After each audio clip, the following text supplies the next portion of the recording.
I am 3 hours into my first overnight call when the elevator phone rings. Not my pager, not my cell. The slick black handset bolted inside elevator seat, the one we use for linen carts and late night. Gurney's begins to trill with an old-fashioned politeness, like a library phone calling from 1973. I stand there with coffee cooling in my palm, trying to remember if these phones even connect to anything, or are just props for safety drills we never run.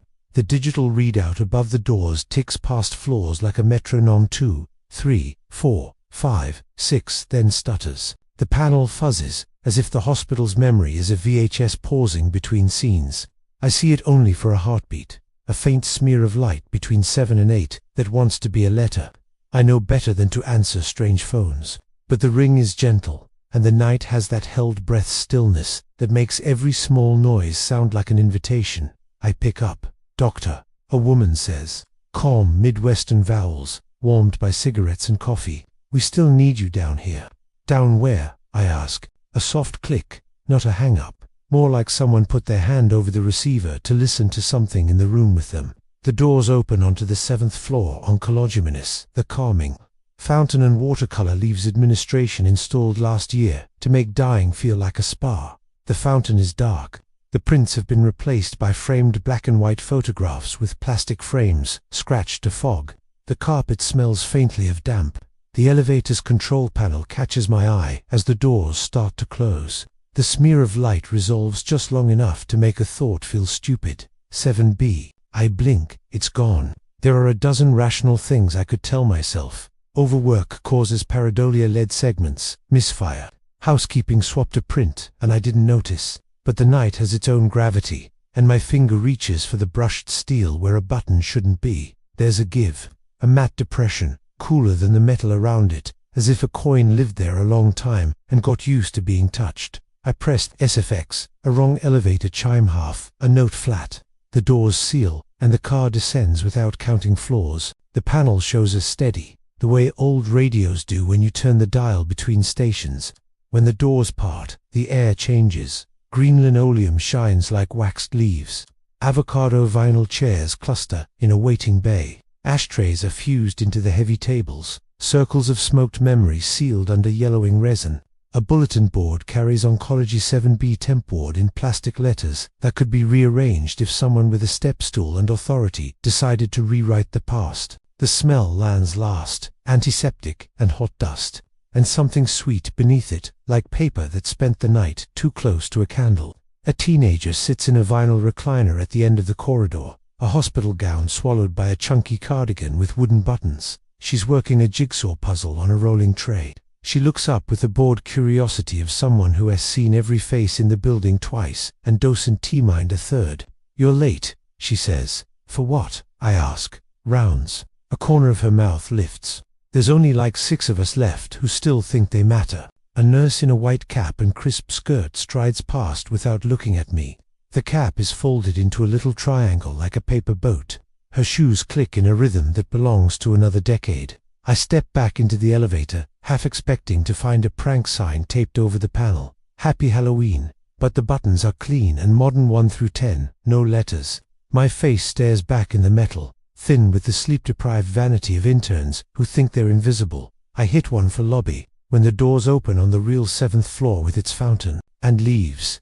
The familiar hum of the present feels like someone turned the air back on. For a long beat, the phone in elevator C seems to be breathing. The 5th floor ICU smells like every jail for mortal bodies, chlorhexidine and plastic packaging, old coffee and compressed nights. Nursi Dolores Alperendi, to every human who has ever worked a night at St. Bath. Me, a fresh telemetry strip without looking up from the 4-pump shears coaxing back into sense. "Your color's off," she says. "Whiter. And I've seen you elevator hiccup." I say ghost button. "Heritage wing cosplay." "Don't," she says, and lets the words sit in the air like a damp cloth. "Don't go looking for floors that don't want you." "I want me," I say. "It's supposed to be a joke." It sounds smaller. "Old buildings have pockets," she says, checking the drip rate with the side of her hand, like a mother checking a fever. "Doors that open when they feel like it, to who they feel like. Be polite to doors, Noah." "Should I bring cookies?" I ask. "Cookies never hurt," she says. mouth corners hinting at a smile she's not going to give me until I earn it. Go see Bed 12 before Klein eats you. Bed 12 is Nadine Carter, 46, septic from pyelonephritis, and stubborn about everything: pain meds, rest, the timing of her jokes. Her hair is gathered in a messy bun that dares gravity to try anything. She has 2 kids who take turns sleeping in the family lounge, 3 volunteer shifts a month at the parish pantry, and a potassium of 2.8 by the last lab that I should have rechecked an hour ago. Her monitor pulses 97 in a neat green, and her sat probe blinks an impatient red. The ABG slid into the chart is a clean little confession: pH nudging low, pow to better after the last vent tweak. Her cheeks are flushed with fever, but her mouth finds the energy to fight. Doc, she says. The syllable is a negotiation. Those blankets you people use feel like someone ironed a trash bag. I'll find one less ironed, I say. How's the pain? Like a tenant with back rent, she says, kicking the wall to see if the neighbors complain. I love her immediately. I also hate myself a little, because the reflex to feel clever back is the same reflex that almost cost her a liter of saline. When I nearly misclicked the order this afternoon, Dr. Miriam Kleinmeyer attending. Our dam caught it, with the economy of a person who eats mistakes for breakfast and chases them with coffee. Klein appears at my shoulder like she'd been there all along. Tight braid, tighter habit of refusing to waste verbs. Reyes, she says, what's your plan? Repeat, BMP now, I say. Replete K with 40 milliequivalents. Po, if she take it, 24 if she won't. Another liter, plasmolite, broadened to piperacillin tazobactam, if her fever holds at 102 in 30 minutes. Reevaluate at 2-hour mark. Good, Klein says, which is the kind of word you frame when you get it from her. Focus on the living. Yes, Dr. Klein, I say. She looks at me a beat longer than necessary, like she's measuring the distance between my pupils and the door. If your badge isn't scanning again, call IT. Don't improvise, and eat. You're no use hungry. Yes, Dr. Klein. She is halfway down the hall before I remember to breathe. Dee slips me a cup of water like she heard me forget. Every resident has a case that moves in, she says, watching Bed 12's waveform settle after a cough. You carry it, or it carries you. Don't let this place decide who you are. I almost missed a lab, I say. If Klein hadn't cheated, Dee says, like we're discussing whether or not salvation. And you didn't. Do your work, I do. Orders go in. The BMP ticks down the pipeline. Nadine's laugh, when I tease the blanket into something approximating human, is rough and real and pulls me back into a body I trust. It's 2:07 a.m. when I step into the corridor to breathe before the next round of pages.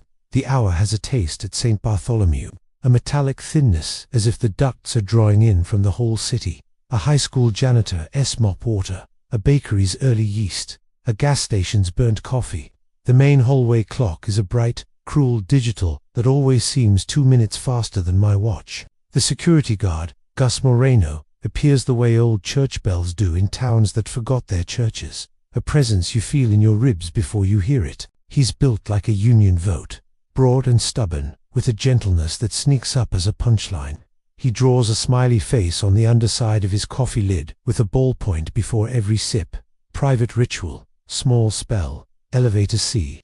He says, like he just walked past a conversation and caught the back half. How did you look like a person who heard something they can't put in a note? Gus says, taking pity on my face. That car's got old relay banks. You can hear M click if you stand real quiet. Elevators remember roots, Doc. Sometimes they get nostalgic. Nostalgic for what? The 70s, he says, amused by his own joke and dead serious beneath it. We sealed a wing after a fire back then. Oncology, you want to hear the rest? You take the long way, or you don't. Is it a story you tell newbies? I ask, trying for a smile that looks like a man not chasing a ghost down a stairwell. It's a story the building tells, Gus says. I just keep people from stepping into the sentence when it's half finished. He tips his cup in a way that could be a salute, or could be a prayer, then continues his patrol like he's following a line I can't see. The BMP pings. K is 2.7, a finger tapped against my sternum. I order the 4 repletion, text Nadine's nurse, and hustle back to Bed 12 to make sure the IV line is good. The pump behaves. The mouth keeps making jokes. Nadine gives me a look that says she is tolerating my worry, because it makes me useful. Doc, she says, softer. Don't leave me to the night nurses. I pretend to be offended so she can laugh. She laughs, and the laughter makes her cough, and the cough finds the line we fixed earlier. We wait together until her breaths stop sounding like torn paper. I step into the hallway again at 2:41 with the feeling that my feet remember a pattern I didn't teach them. Elevator C sits with its polished doors closed like a mouth that wants to tell a story and is waiting to see if you'll be kind enough to listen. The phone on the inside rings. I let it ring 3 times because I'm not an idiot. I let it ring 5 because I am. On the 6th, I lift the receiver. "Doctor," the woman says, not impatient, not relieved, merely certain. "It's almost time." "For what?" I ask, though I know the shape of the answer. "For the hour." The line breathes. The 7th floor corridor is empty when I step off. The fountain is off. The leaves stare at me with the smug passivity of prince chosen by a committee. The panel inside the elevator looks like a face trying not to smile. That matte depression I felt earlier finds my finger as if it climbed to meet me. I press the space that is and is not a button. SFX, elevator chime again. Wrong note. The car descends to a cubic yard of air that belongs to a year nobody ever agrees on. Green linoleum, avocado chairs, ashtrays sealed into tables. The hum of the ventilation is a low organ note in a church that forgot most of its parishioners. A wall clock with a second hand ticks clean and bright. And I don't know why I fix on it, except that its hands keep perfect time in a room that feels unmoored. The teenager in the cardigan is still at her puzzle, as if I slid out of the world and back in without anyone needing to rewind. Up close, the cardigan smells faintly of wood smoke, the way a hoodie does the morning after a backyard fire pit. The puzzle picture on the box is a bland architectural print corridors from above, squares and rectangles of rooms, so similar you only know where you are, because of the coffee stain in the corner. "You came back," she says. "You asked for rounds." I say. "I'm Lucy," she says. "I'm a professional patient." "How's that pay?" I ask, because she has the kind of face that invites an answer. "Hourly boredom," she says, "with benefits." She taps a piece against the tray, then sets it down where it might fit if time were kinder. Behind her, a nurse passes with a tray of glass for bottles, the reflection of fluorescent tubes bending along their shoulders like white snakes. A doctor I don't know barks orders that sound like words spoken through a fan. "Almost right. Almost now." "You ever get an itch under your bracelet?" Lucy asks, casual as a chat about cafeteria jello, like the papers fibbing about who you are. "I don't wear one," I say automatically. "I'm a resident." "A resident where?" she asks. Her question lands between us like a coin that chooses its own side. I glance down without wanting to, expecting to see my plastic ID lanyard. There it is, clipped to my scrub, v-neck, smiling my name back at me, sane as any proof in a madhouse. The relief is ridiculous. The itch that flares at my wrist is more ridiculous. The head nurse appears, the one with the triangle cap and the gait that says she could outpace a hurricane. She says, "Doctor, we do not waste time on games," and I realize she is not speaking to anyone in particular so much as to the idea of doctors in general. Then she blinks past me like I'm a reflection she chose not to acknowledge. "Before 3, Lucy says, tilting her chin toward the wall clock with the drama of a person who'd like you to notice what she noticed without making a thing of it. It gets loud. "What's at 3? I ask. She shrugs. "It's brave, and I hate that about it. The part of the hour that thinks it's important," she says. "You should go up. You look like the kind of person who worries better with tasks." She's right, and I hate that too.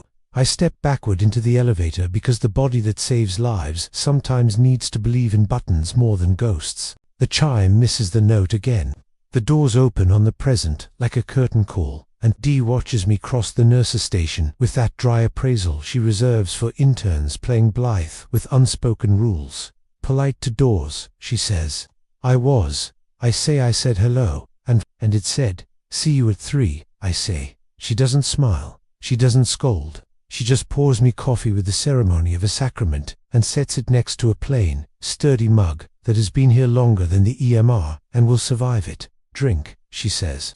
"And when it's time, keep your promises." The clock over the unit doors reads 2:56. Bed 12 beeps in a way that is needy and fine. Gus passes the glass with his head tipped toward, a noise only he and the building can hear.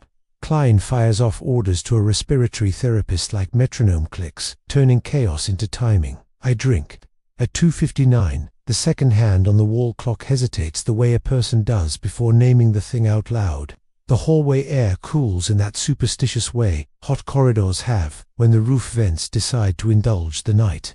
Somewhere, a sprinkler pipe thunks like a throat clearing. On the telemetry boards, a few numbers flicker into blocky fonts and back, as if someone asked the monitors to remember their grandparents. Nadine's waveform tightens briefly, then smooths like a sheet someone just pulled flat. The elevator phone does not ring. The hour does. It rings in the way light shifts in corners, in the way the floor seems to wait for a footstep, in the way my wrist prickles under skin that knows more than I told it. The 3 on the clock stands up and looks at me. The 07 that will follow is already flexing, the way a name does in the mouth of someone about to speak it. Focus on the living, Klein says from somewhere I can't see but could find by sound alone. I look at bed 12. I look at the elevator. I think about promises made to girls with puzzles and nurses with hinges, in their words. I am the kind of person who worries better with tasks, so I do what the living need, and I wait for 3:07 to decide whether it will knock or simply walk through the door. The hospital at night is a city that doesn't know it has citizens. Between 1 and 3 a.m., the rhythms are softer but not smaller. Ventilators sigh, for pumps argue in their mechanical way. Somewhere, a printer spits a page with the stubborn dignity of a machine that has never heard of sleep. You live in that city long enough and you learn the alleys, which stairwell holds its breath, which vending machine is generous with double packs, which elevator remembers things it should have let go. Gus's rules. Doc, Gus says, catching me outside the stairwell as if he knew where I'd stop. You walked through something tonight. Elevator prank. I offer. Weak. Maybe a wiring error. He snorts. That's the science answer, and I respect it. But science ain't the only tool a man needs to fix a hinge. He pulls a small spiral notepad from his breast pocket. On the cover are doodles, half-faded from years of hands, circles, arrows, diagrams of a building that looks like this one but isn't drawn to scale. Rules, Gus says. Written M down since I started. Want to hear the ones that matter? I shouldn't, but I do. Rule 1, Gus says. Never take the stairs down past where the lights stop flickering. Stairs that don't lead up or down lead nowhere good. Rule 2, he continues. If an elevator opens for you but no one's inside, you owe it a look, but only a look. You step in, that's consent. Rule 3, if you hear a phone ring where a phone isn't, answer polite, say you'll call back, and hang up fast. They respect manners. I laugh, because the alternative is to believe him. What happens if you don't hang up? Then you're still on the line, he says simply, and they don't stop talking.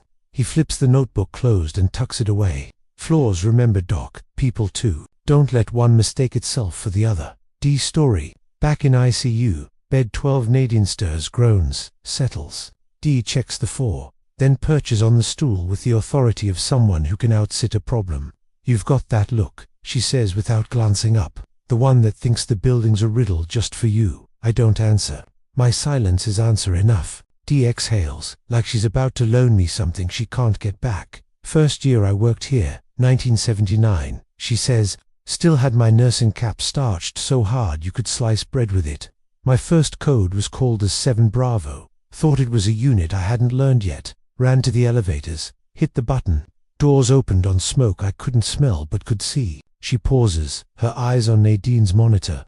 I swear on my mother's bones, a hand came through that smoke. Small hand, a girl's. Couldn't have been more than 16. I grabbed it, felt skin, warm, and then nothing. Air, like clutching steam. What did you do? I ask, my throat dry. I wrote it down on my charting sheet, she says, then tore it out and burned it in the ashtray by the fountain. Thought maybe that would close the door. But you don't close doors here. You just learn which ones to keep oiled, so they don't scream when they move. Her eyes find mine, steady. If you see her, tell her, I'm sorry, I let go. I see you. Escalation. At 2:20 a.m., bed 12 alarms, again. Nadine's heart rate skips, monitor beeping frantic. Her potassium is climbing but not fast enough. The 4th pump stalls with an error I haven't seen before. Incompatible date. Klein barrels in calm as a storm cloud. Reyes, she snaps. Bag another 24. Push, if you have to. We don't lose her over a decimal point. I flush the line. My hands shake, but the drug goes in. Nadine gasps once, then her rhythm steadies like a drumline finding its beat. Good, Klein says, and her eyes linger on me longer than the situation requires. Focus on the living. The words stick like pins, because what if the living aren't the only ones calling? Second descent. It's 2:45 when the elevator phone rings again. This time I don't hesitate. Doctor, the same voice says. Lucy's waiting. Click the button is there again. My finger knows the place before my eyes admit it. The doors open on 7B. The corridor feels sharper now, like a photograph someone developed in higher contrast. The linoleum glows with wax. The ashtrays smell faintly of old nicotine. Lucy is still at her puzzle. Only now, the picture emerging is clearer. Corridors, rooms, bays, a map. You're late, she says, though I'm not. The alarms are stretching. What alarms? I ask. You'll hear them, she says. You always do. She slots a piece into place. The puzzle picture is unmistakable now. The 7th floor, except one bay unlabeled, blank. 7B. You ever wonder why puzzles don't come with one missing? She asks. Feels dishonest. Life always has a piece gone. Her eyes flick to my wrist. Does it itch yet? I swallow. No, she smiles sadly. It will. Foreshadow. Back upstairs. The EMR logs me out again.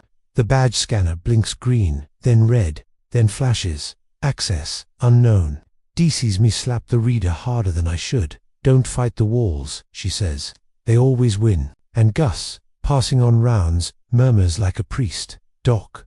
3:07 is when the doors decide. Be careful which side you're on when they do. The records room. The records room smells like paper that's lived too many lives. Dust, mildew, the faint electrical tang of machines older than I am.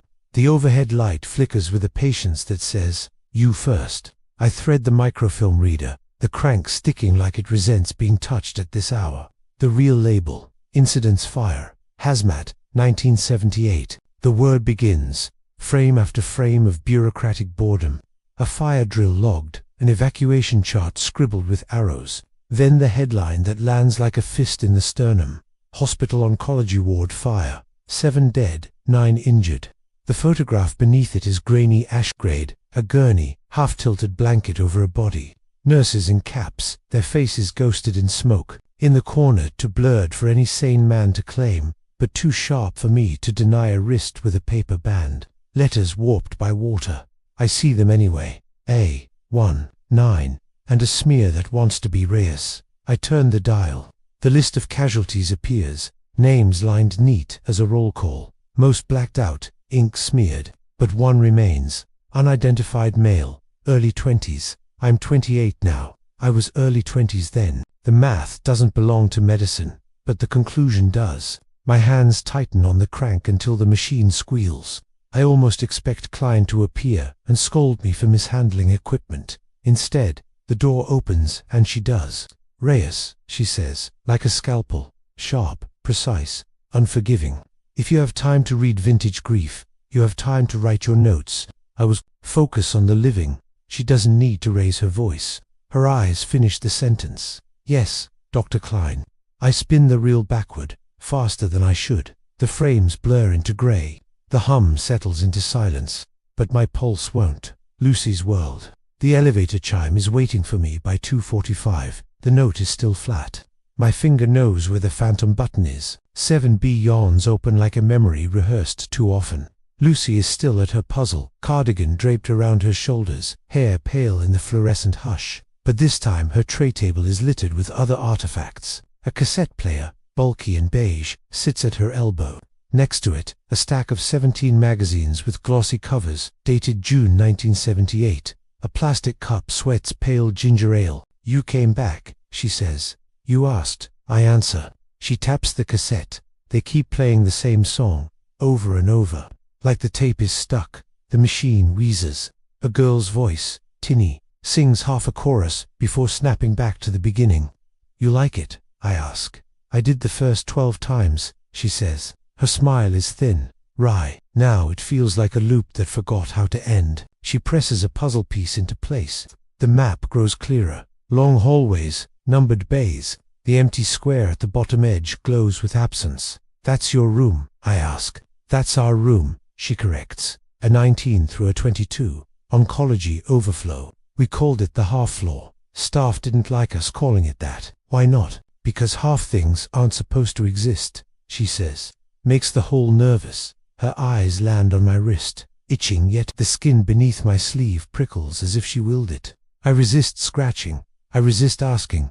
I fail at both. It's nothing, I say. It's everything, she says softly. Dee's confession. Back upstairs, Dee catches me loitering by the nurse's station with the face of a man half in two places. She doesn't waste words. She never does. You saw her, didn't you? I who? Her gaze is steady, patient, tired. The girl. I don't answer. She does. Lucy, 16, leukemia. I saw her once. Year after the fire. Thought it was a dream. I was on nights, charting vitals, and the fountain went silent. A hand came out of the air. Small, warm. Slipped through mine for just a second. Her voice doesn't crack, but it thins. I let go. I've been trying not to ever since. Silence hangs between us, heavier than any monitor alarm. If you see her again, Dee says, tell her I'm sorry. System glitches. The ICU monitors are glitching. Nadine's waveform stalls, rewinds, then runs forward again like tape on fast forward. I rub my eyes. When I look back, her heart rate is normal, her breath's even. The EMR refuses me again. Access unknown.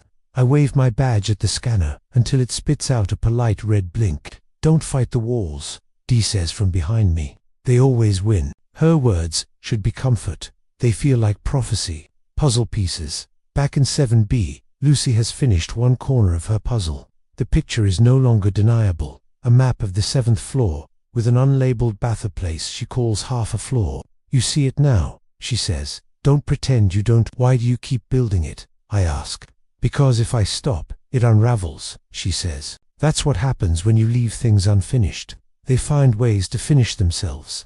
She reaches into her cardigan pocket and produces a puzzle piece. She slides it into place with a decisive snap. There, she says. Now you can't unknow it. The clock above the nurse's station ticks loud as a gavel. 2:59. You promised, she says. My throat tightens. Before 3. Good, she says. Because when it gets loud, you'll need to know where you belong. Foreshadow of the hour. Back in the real ICU, the hallway clock freezes at 3:06. Nurses mutter about time drift. Gus pauses mid-stride, coffee lid smiley staring up at him. The hour's stretching, he murmurs. I feel it in my bones before the clock clicks over. 3:07. The air smells faintly of smoke that isn't there. The elevator phone rings, and I know, with the certainty of muscle memory, that whatever waits below is waiting for me. Las 3:07 arribes. The hallway clock stutters, then lands.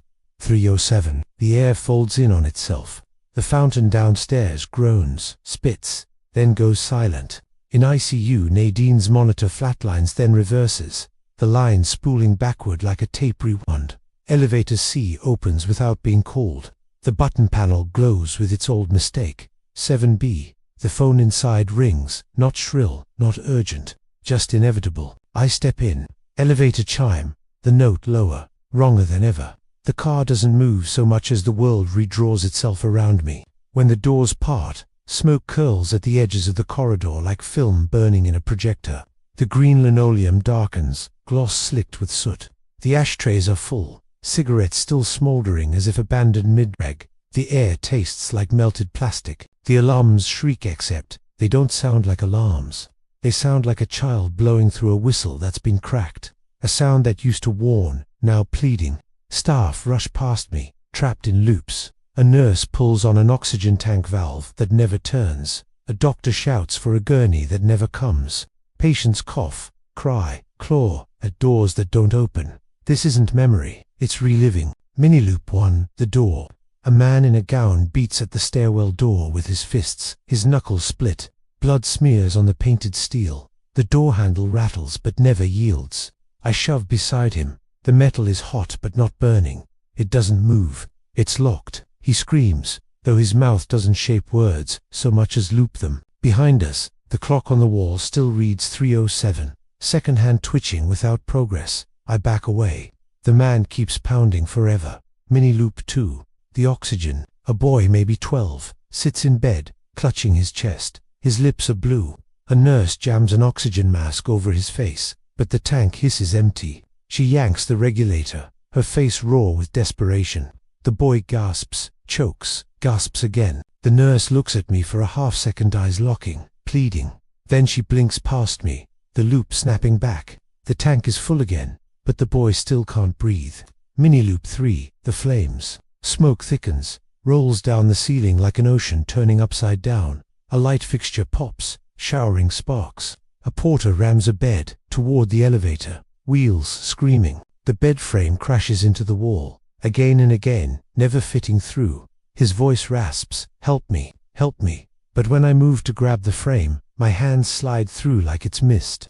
The loop resets. He rams again. The sparks fall again. I am in the fire that never ends, the hour that replays itself until someone admits the truth. The bed tag. I stagger into a side room, smoke curling around my shoes. 2 beds, metal frames bolted to the floor. The headboard of one has a small slot, the kind nurses used to slide numbered tags into. The slot is empty. I reach into my pocket. My hand closes around the cold rectangle I found, days or hours ago, a 19. The tag fits perfectly, slides home with a metallic click that sounds like finality. The room exhales. On the bed, the blanket shifts. A shape beneath it twitches. I back away. The wristband. The itch at my wrist is no longer ignorable. I drag up my sleeve. The plastic ID lanyard is gone. In its place, a soaked, scorched paper wristband. Letters blurred but legible. Reyes, NA19. The 12th of June, 78. My breath leaves like a punch. A nurse, the head nurse in her crisp white cap turns, sees me for the first time. Her eyes focus, sharp as a scalpel. "Oh," she says. The word is pity and recognition at once. "There you are." Her figure flickers, static around the edges. Then she moves past me, back into her loop, the moment already gone. "Lucy's plea, Doc." Her voice is soft, but it cuts through alarms. Lucy stands in the doorway, cardigan dusted with ash, puzzle box clutched to her chest. Her hair clings damp to her forehead. "We don't get better by pretending," she says. "It doesn't work here." I start, but the protest wilts. "You always come back," she says. "You always watch, you never stay. And so we hold the match forever." She steps closer, holds out a clipboard. A chain pen dangles. The paper on top is yellowed, water-stained. Death summary. Name, Noah Reyes. Date, the 12th of June, 78. Cause, smoke inhalation.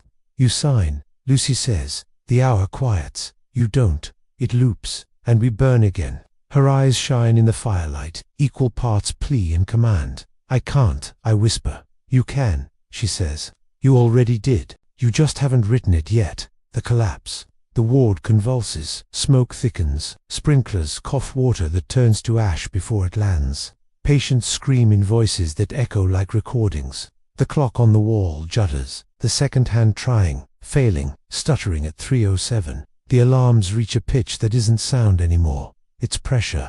It's grief given volume. Lucy presses the clipboard against my chest. "Please," she says, "let go." My hand finds the pen.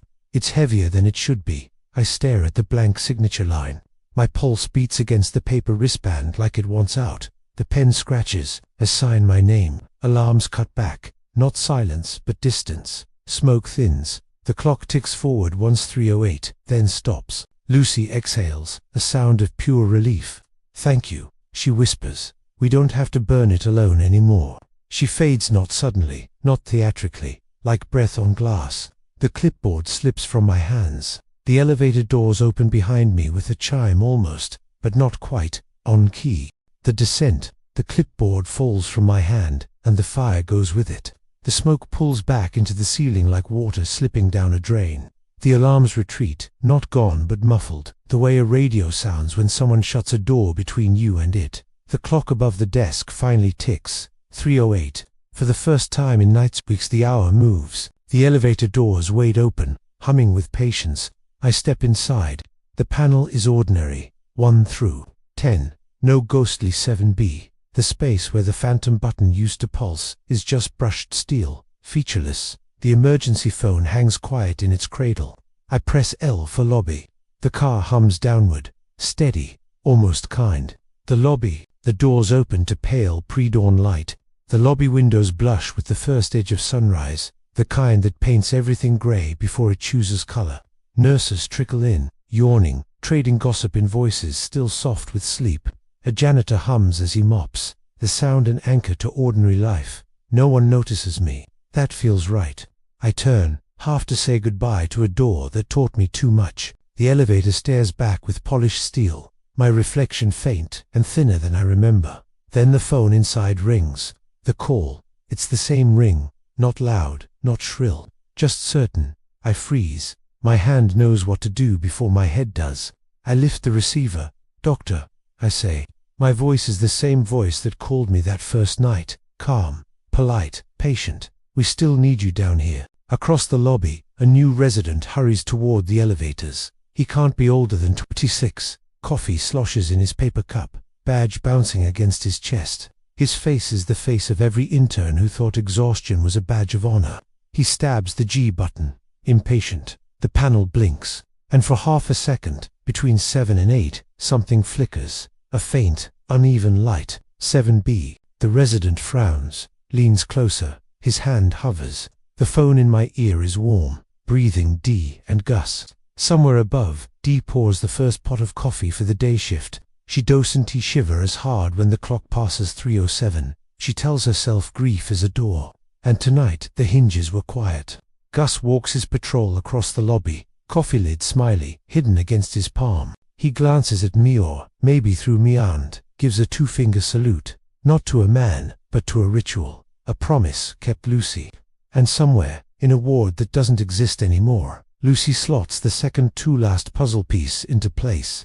The map looks nearly whole. She exhales, just once, and leans back in her chair. If another hand brushes hers, she'll hold it, whether anyone else thinks hands can pass through. The loop. The young resident presses his thumb to the space that shouldn't have a button. The elevator chimes. The doors close. I hang up the phone, gentle, like setting down a truth too fragile to drop. The hum of the car fades into the building's bones. Somewhere, a door swings open. Somewhere, a clock decides to wait. Some floors are just grief with hinges. Some doors are kind. Some alarms learn to step back. Some elevators remember routes the rest of us forget. And some of us, when the hour comes, make the call instead of the run.